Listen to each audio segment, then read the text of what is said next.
From now on, we are going to consider only the scenario which the particle is moving around the circle with a constant speed.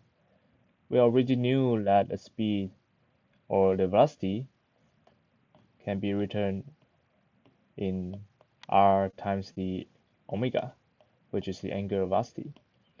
Now, we will usually write the magnitude of the vector just by the symbol without the arrow on the top. So v will equals to r times omega.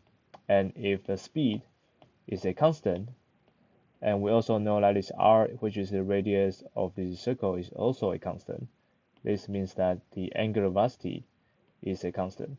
So for a circular motion with constant speed, it implies that the angular velocity is also a constant.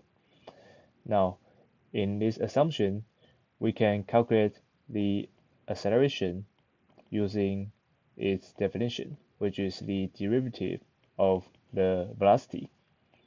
So we can do the similar thing as we get the velocity. Velocity is this guy, so we can just copy this guy over here. And right now, because both r and omega are constant, we can pull both of them out of the parentheses and do the same derivative on sine and cosine again. If you remember the details, you know that the derivative of sine will give you omega times cosine, and the derivative of cosine will give you minus omega times sine. So we can see that the acceleration of this constant speed circular motion will be r times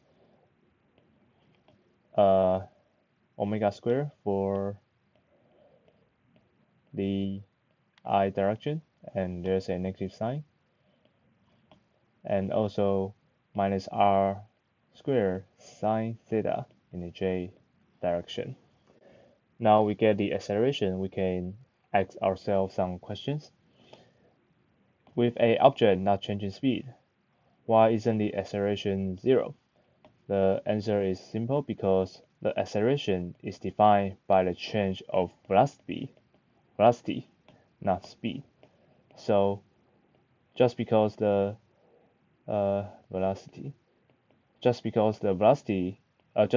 speed is not changing doesn't mean the velocity is not changing.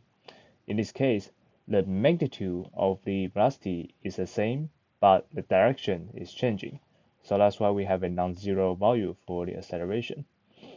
And we can draw the vector, or easily we can write a as minus omega squared and put the r into the parentheses, r cosine theta I plus r sine theta j. And we see that this term is just the position vector we get on the very top over here. So we see that the acceleration should point somewhere along the position of the particle. So a is minus omega squared r. We can write the magnitude of the position, which is the radius of a square, which is the radius of a circle, and isolate the direction of r as a form of unit vector. And we see the direction of this vector is pointing in a negative r direction. So it will be pointing along the direction of the position of the particle, but in the opposite way. So it's going to look something like this. Right now, r is just the position, so it points toward top right, and the acceleration will be pointing along the same direction, but inward toward the origin. So we see that for constant angular velocity or constant speed, a circular motion will have a acceleration always pointing inward.